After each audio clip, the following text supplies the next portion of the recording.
তাওরাত, জাবুর, ইনজিল এই কিতাবগুলোকে নাযিল করি, এই কিতাবগুলোকে হেফাজতের দায়িত্ব, রক্ষণাবেক্ষণের দায়িত্ব আমার নিজের হাতে রাখি নাই। আমি যাদের জন্য নাযিল করছি তাদের উপর ছাড়িয়ে দিয়েছিলাম। যাদের জন্য কিতাবগুলো নাযিল করছিলাম তারা এই কিতাবগুলোকে সুরক্ষিত রাখে নাই। তাদের সুযোগ মতো, তাদের সুবিধা মতো, তাদের স্বার্থ মতো এই আসমানি কিতাবগুলোর মধ্যে তারা হেরফের করে ফেলছে, রদবদল করে ফেলছে। আসমানি কিতাবগুলোরে তারা বিকৃত করে ফেলছে।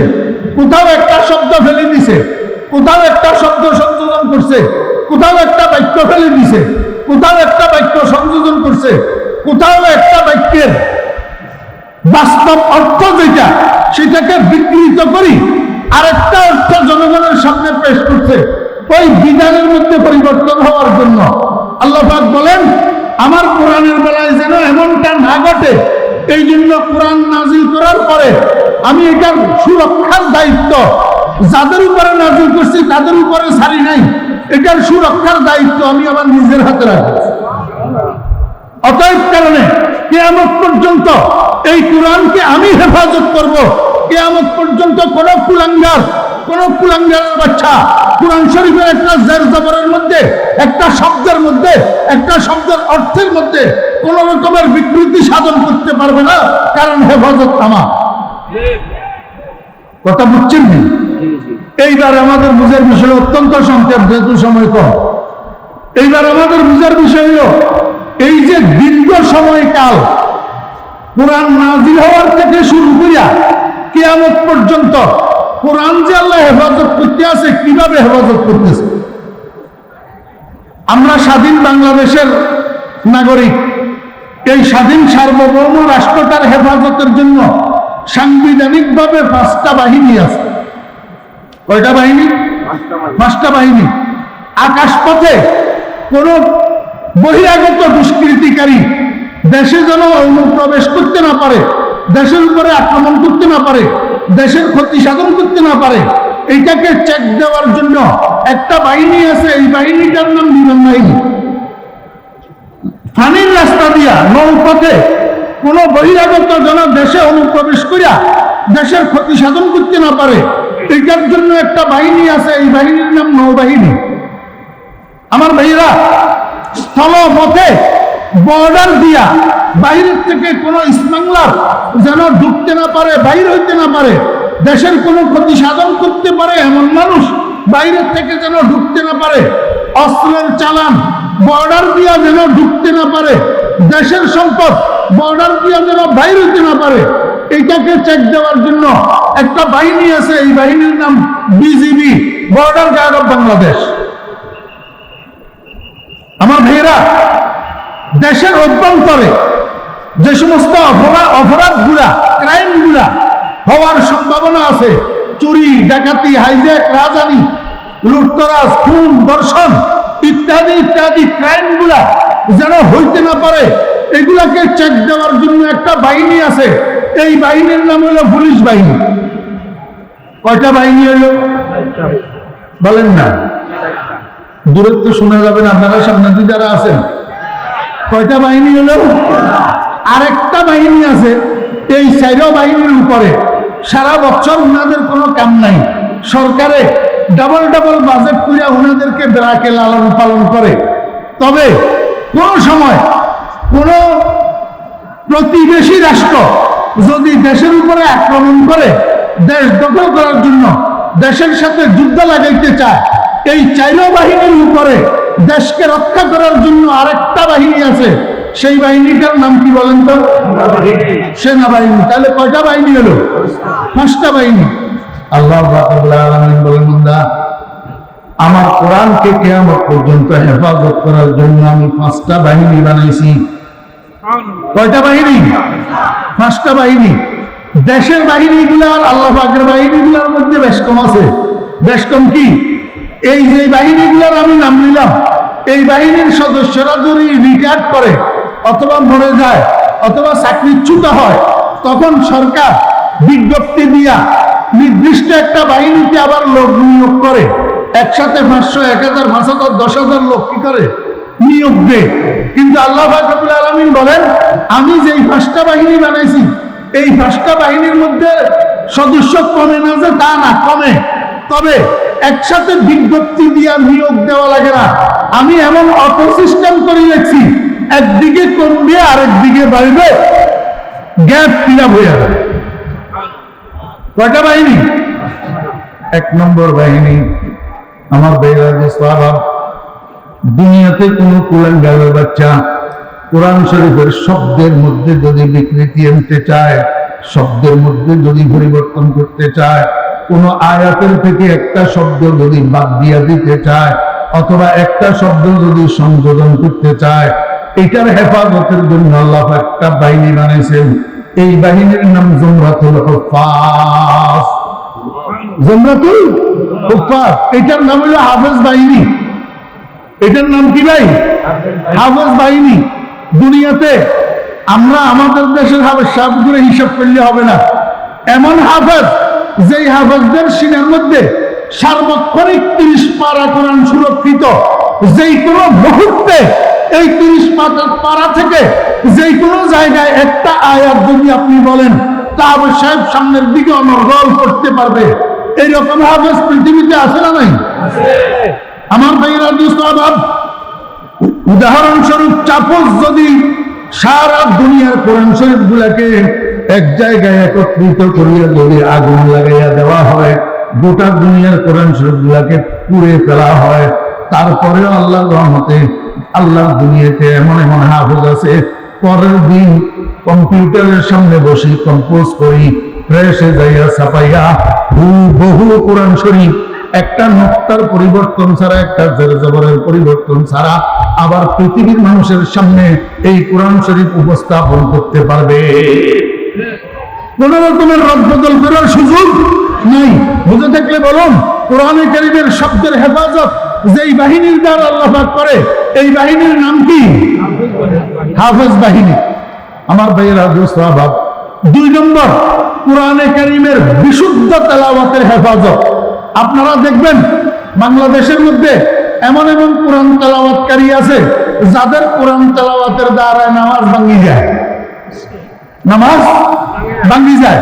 বিশেষ করে এই গ্রামে গ্রামে বেদাতি মৌলবী কতগুলো আছে ভাঙ্গি গানার ইমামতি করে, এগুলার একটারও কোরআনে কারীমের তেলাওয়াত সহি নাই। কোরআনে কারীমের তেলাওয়াত সহি নাই।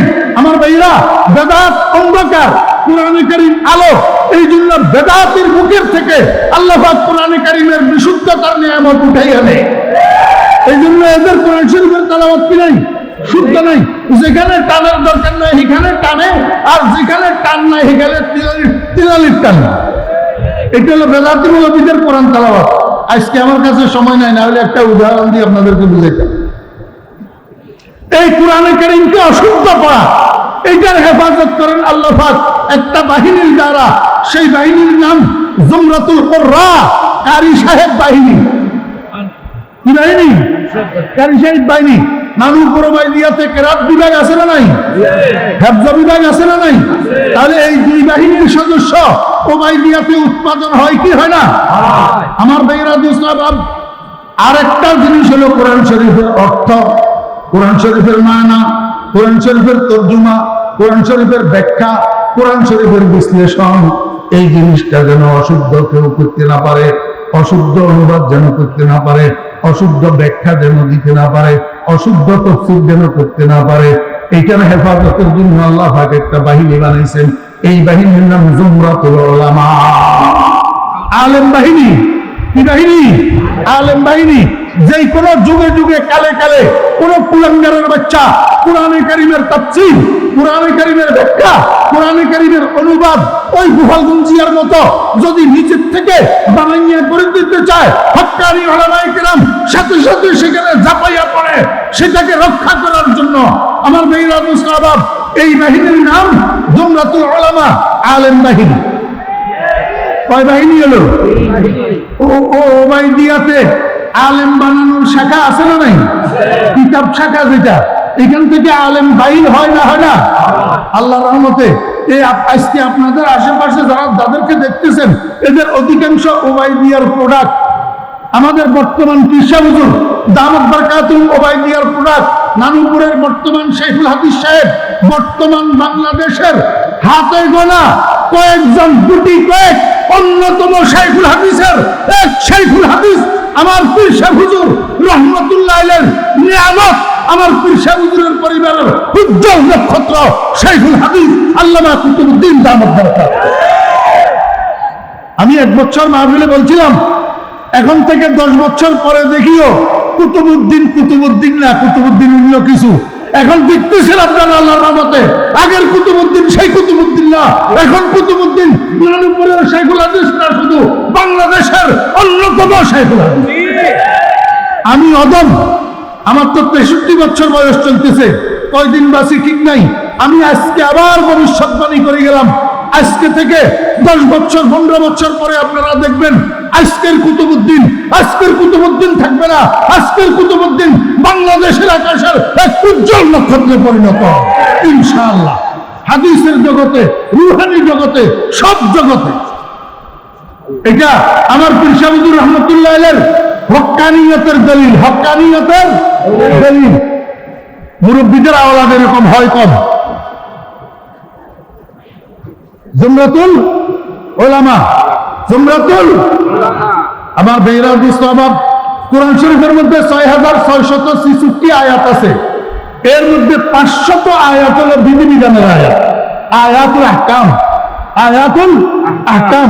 500 আয়াতের মধ্যে আল্লাহ পাক একটা মানুষ জীবন কিভাবে পরিচালনা করবে, নামাজ কিভাবে পড়বে, রোজা কিভাবে রাখবে, হজ কিভাবে করবে, যাকাত কিভাবে দিবে, ব্যবসা কিভাবে করবে, পরিবার কিভাবে চালাবে, সন্তানদেরকে কিভাবে পরিচালনা করবে, ব্যবসা বাণিজ্য কিভাবে করবে, এই সমস্ত বিধিবিধান আল্লাহ পাক কোরআন শরীফের 500 আয়াতের মধ্যে দিয়েছেন। এগুলার উপরে আমল করিয়া এই বিধিবিধানের আমলগুলাকে বাস্তবায়ন করার লক্ষ্যে কেউ যেন ভুল আমল করতে না পারে, শিরককে মুস্তাহাব বলতে না পারে, বেদাতকে সুন্নাত বলতে না পারে, এটার জন্য সঠিক কোরআনের বিধিবিধানের উপরে আমল করার জন্য একটা বাহিনী আল্লাহ পাক তৈরি করেছেন। উনাদের নাম হলো জুমরাতুল আমিলিন, জুমরাতুল আমিলিন, আমলকারী বাহিনী। দোস্ত, আপনার সামনে আমার সামনে যদিও কোরআনের আহকামের উপর, কোরআনের বিধিবিধানের উপরে 100 আমলকারী মানুষ আমার চোখে পড়ে না, কিন্তু আল্লাহর জমিনে কোরআনের বিধিবিধানের উপরে 100% আমল করেনেওয়ালা মানুষ জমিনে আছে না নাই? আছে না নাই? আল্লাহু আকবার। 100 কোরআনের বিধিবিধানের উপরে আমল করেনেওয়ালা মানুষ আল্লাহর জমিনে আছে, এই ওবাইদিয়াতেও আছে আল্লাহর রহমতে। এটার নাম হলো জুমরাতুল আমিলিন। এই আমল করেনেওয়ালাদের বাহিনীর দ্বারা আল্লাহ পাক কোরআনের বিধিবিধানগুলোর হেফাজত করতে হবে। কয়টা বাহিনী হলো? মনোযোগ আসেনি? মনোযোগ আসেনি? ইম্পর্টেন্ট। কয় বাহিনী গেল? 4 বাহিনী। এই 4 বাহিনীর প্রত্যেকের কার্যক্রমের জন্য, এই 4 বাহিনীর উৎপাদনের জন্য একটা ফ্যাক্টরি, একটা কর্মক্ষেত্র আছে, একটা ফ্যাক্টরি, একটা কর্মক্ষেত্র আছে। আমার ভাইরা, এই হাফেজ বাহিনী উৎপাদনের জন্য একটা ফ্যাক্টরি আছে না নাই? এটার নাম কি? হেফজখানা, হাফিজিয়া মাদ্রাসা, ওবাইদিয়ার হেফজ বিভাগ, এটা হলো হাফেজ উৎপাদনের কারখানা। এরকম ভাবে কারিয়ানা মাদ্রাসা, তারতিলুল কোরআন মাদ্রাসা, তাজবিদুল কোরআন মাদ্রাসা, কেরাত বিভাগ, এটা হলো কারি তৈয়ারের কারখানা, কারি তৈয়ারের ফ্যাক্টরি। এমনি ভাবে জামিয়া ওবাইদিয়ার মতো যত মাদ্রাসা ছোট বড় বাংলাদেশে আছে, এগুলো হলো আলেম তৈরির কারখানা। আমার বেইরা মুসলাবাদ, এমনি ভাবে আমল করেনেওয়ালা যারা আমল বাহিনী, এই আমল বাহিনীর জন্য একটা কর্মক্ষেত্র আছে। এই মসজিদ কর্মক্ষেত্র আছে কি? আমার বেইরা মুসলাবাদ, যদি এই বাহিনীগুলা দুনিয়াতে থাকতে হয়, একের পর এক ক্রমশ পদ্ধতিতে এই বাহিনীগুলা যদি দুনিয়াতে উৎপাদিত হতে হয়, তাহলে এই ফ্যাক্টরি গুলাকে ঠিক রাখা লাগে, এই কর্মক্ষেত্রকে ঠিক রাখা লাগে, মাদ্রাসা গুলাকে ঠিক রাখা লাগে, হেফজখানা গুলাকে ঠিক রাখা লাগে, মসজিদ গুলাকে ঠিক রাখা লাগে। এখন এগুলাকে ঠিক রাখার জন্য আরেকটা বাহিনী আল্লাহ পাক তৈরি করে দিয়েছেন। এই বাহিনীর নাম জুমরাতুল মুসাইদিন। জুমরাতুল মুসাইদিন জুমরাতুল মুতাসাদ্দিকিন, দাতা বাহিনী। ও ভাইরা দুস্তাবাব, এই দাতা বাহিনীরে আল্লাহ পাক আগে মাল দে, আগে দম দে, দৌলত দে, দিয়া এদেরকে দেখাইয়া ওই ফ্যাক্টরি গুলাতে নিয়ে যায়, ওই কর্মক্ষেত্র এগুলাতে নিয়ে যায়, নিয়ে কয় তুই এই ফ্যাক্টরির জন্য সাহায্য কর, এই মসজিদের জন্য সাহায্য কর, মাদ্রাসার জন্য সাহায্য কর। এদের কোটি কোটি টাকা দামের বদৌলতে আল্লাহ পাক এই ফ্যাক্টরি গুলাকে দিতে। আমার ভাই রাজুস্তাবাব, আপনি যদি মনে করেন আমি তো দিই না, আপনার না দিলে কিছু আসবে যাবে না, কারণ এগুলাকে হেফাজত করার দায়িত্ব কোরআন যেমন হেফাজত করার দায়িত্ব আল্লাহ পাক নিজের হাতে নিছেন, কোরআনের ফ্যাক্টরি এবং কর্মক্ষেত্রগুলোকে হেফাজত করার আল্লাহ পাক দায়িত্ব নিজের হাতে নিছেন। অতএব কারণে আল্লাহ পাক যাদেরকে পছন্দ করেন তাদেরকে সাহায্য করার জন্য, সহযোগিতা করার জন্য উদ্বুদ্ধ করি এই ফ্যাক্টরি গুলাকে ঠিক রাখবেন। আর এই ফ্যাক্টরি গুলাকে ঠিক রাখিয়া এদেরকে দিয়া, এই ফ্যাক্টরি গুলাকে দিয়া আল্লাহ পাক হাফেজ তৈরি করাবেন, আল্লাহ পাক কারি তৈরি করাবেন, আল্লাহ পাক আলেম তৈরি করাবেন, আল্লাহ পাক আমল করেওয়ালা তৈরি করাবেন। আর এর দ্বারা কিয়ামত পর্যন্ত আল্লাহ পাক রব্বুল আলামিন কোরআনের হেফাজত করবে।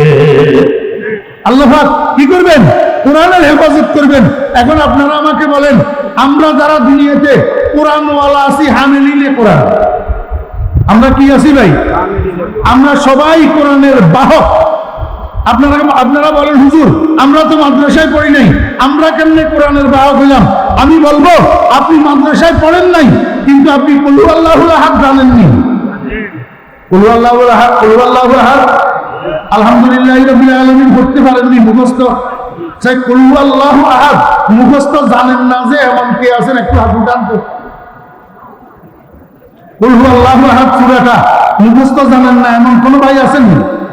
যারা জানেন ওনারা একটু হাত উঠান তো। চাই কুল হুয়াল্লাহু আহাদ, দুটো হাত উঠান। কুল হুয়াল্লাহু আহাদ সবাই জানেন? হাত নামান। এইখানে রাস্তা, ওই কালু মুন্সিরহাটের থেকে যে রাস্তা নাজিরহাট গেছে, রাস্তার উপরে একটা হিন্দু ভাই দাঁড়ানো আছে, হরেশচন্দ্র দেবনাথ।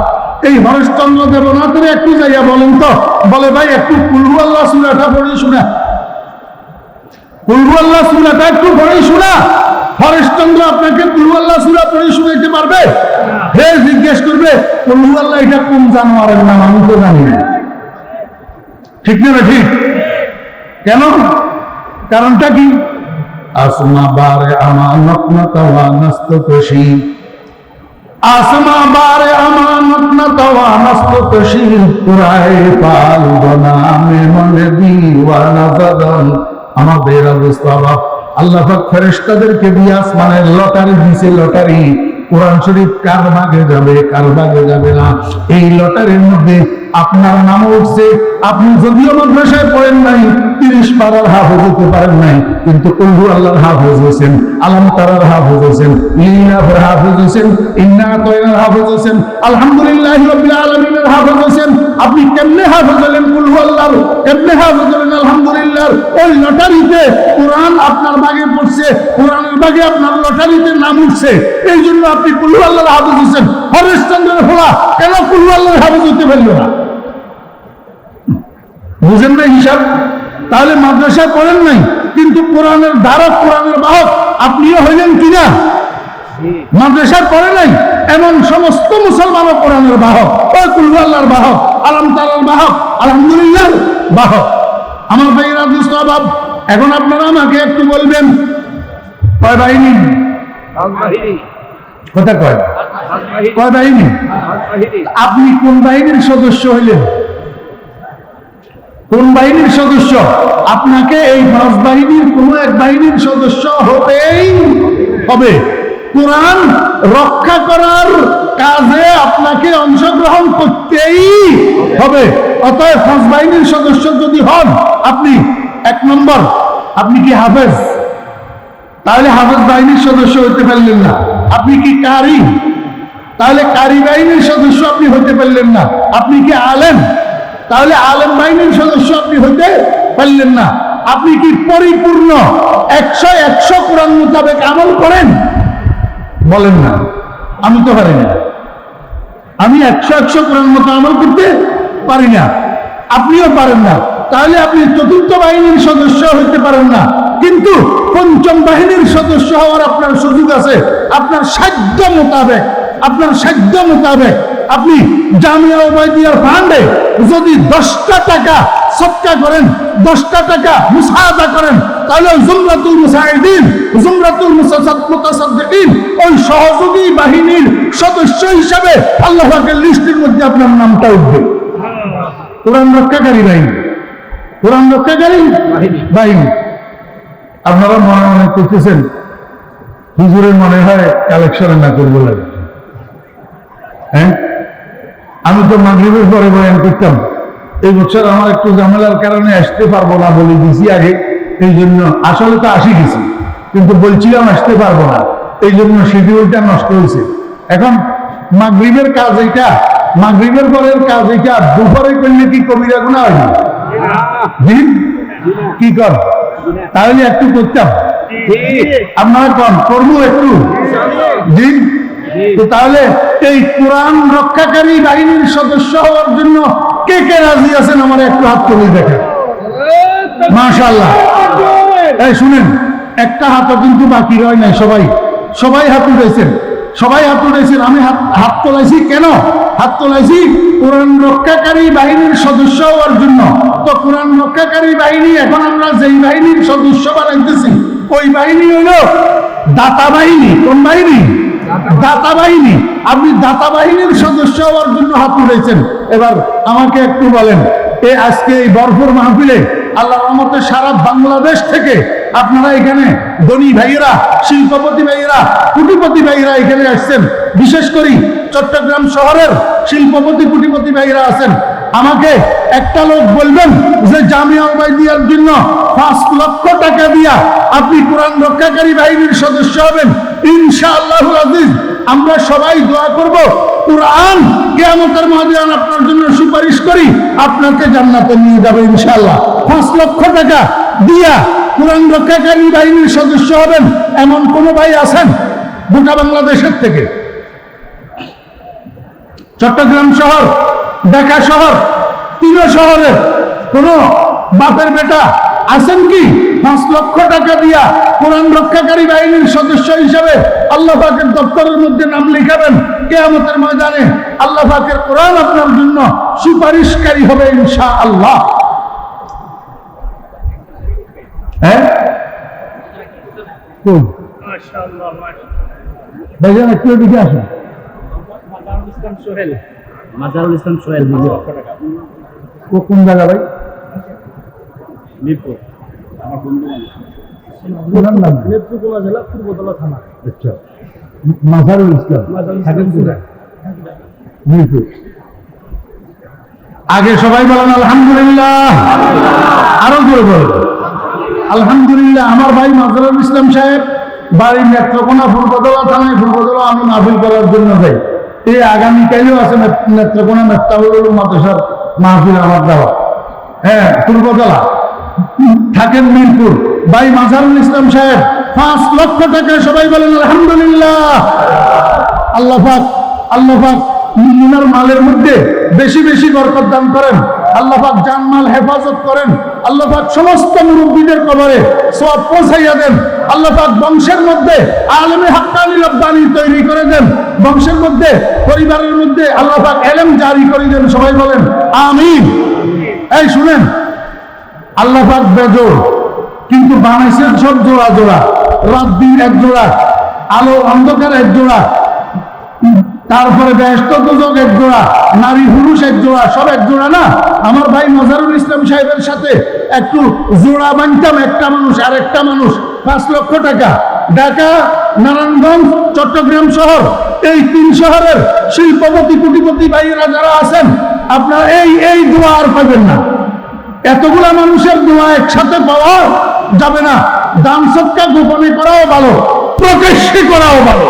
প্রকাশ্যে করাও ভালো। ইনতুবদুস সাদাকাতি ফানি'মা হিয়া, কোরআন শরীফের আয়াত। প্রকাশ্যে করলে আরেকজনের কাছে আপনারটা দেখি দেওয়ার জন্য উদ্বুদ্ধ হবে, আগ্রহ আসবে। উনি দিবে যে সেটার স্বভাবও আপনি পাবেন। আরেকজন ভাই আছেন কেউ? আরেকজন 5 লক্ষ টাকা।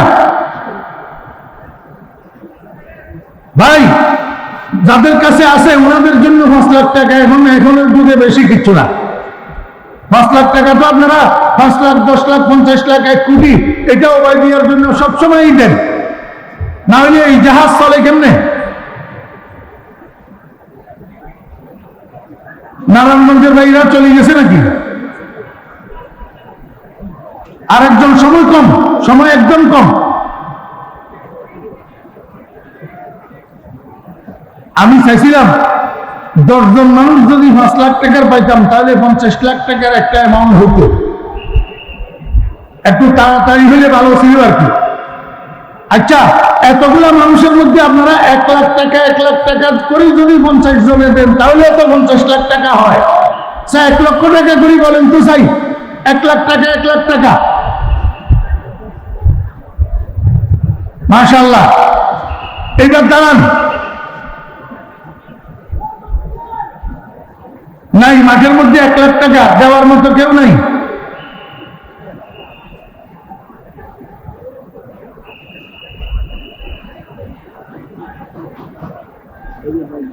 হ্যাঁ, 2 লক্ষ টাকা কোন জায়গায় বলে? নারায়ণগঞ্জ। মাশাআল্লাহ, এই নারায়ণগঞ্জওয়ালাই পারে, বুঝছেন? ওই গত কয়েক বছর আগে আমি একবার বলছিলাম নারায়ণগঞ্জওয়ালা ফার্স্ট আছিল, আজকে ঢাকাওয়ালা গেছে ফার্স্ট। ভাই মোহাম্মদ আরিফুর রহমান সাহেব নারায়ণগঞ্জ 2 লক্ষ টাকা। সবাই বলেন আলহামদুলিল্লাহ। আল্লাহ কবুল ফরমান, আল্লাহ ব্যবসা বাণিজ্যের মধ্যে অর্ডার বরকত দান করেন, মুরব্বীদের কবরে সওয়াব পৌঁছান, আয় আল্লাহ বিপদ আপদ রোগ ব্যাধি থেকে হেফাজত করেন। সবাই বলেন আমিন। আরেকজন ভাই 1 লাখ 2 লাখ হলে তো বলা, না হলে কমপক্ষে 1 লাখ করি বলেন। আরেকজন ভাই, এই ভাই উঠিয়েন না, ভাই উঠিয়েন না, বসেন। এখন উঠা মানে বিশৃঙ্খলা করা। এই মরিচা ভাই বস ভাই। আরেকজন বলেন 1 লাখ টাকা। এখন 1 লাখ টাকা বর্তমান সময়ের জন্য বেশি না। আমি ওবাইদিয়ার ছাত্র, ওবাইদিয়ার ফারেক। আমি ইনশাআল্লাহুল আজিজ মাদ্রাসার জন্য 50,000 টাকা দেব ইনশাআল্লাহ। 50,000 টাকা দেবো আমি ইনশাআল্লাহুল আজিজ। আপনারা আমার জন্য দোয়া করবেন। আমার একটা ছেলে অসুস্থ, আমার বাচ্চাটার জন্য দোয়া করবেন। আমার মাদ্রাসাটার জন্য দোয়া করবেন। 2017 সালে বাবাজির নামে জামিয়া ইসলামিয়া জমিরিয়া হরিপুর ছাগলনাইয়া ফেনী বাবাজির নামে জমিরিয়া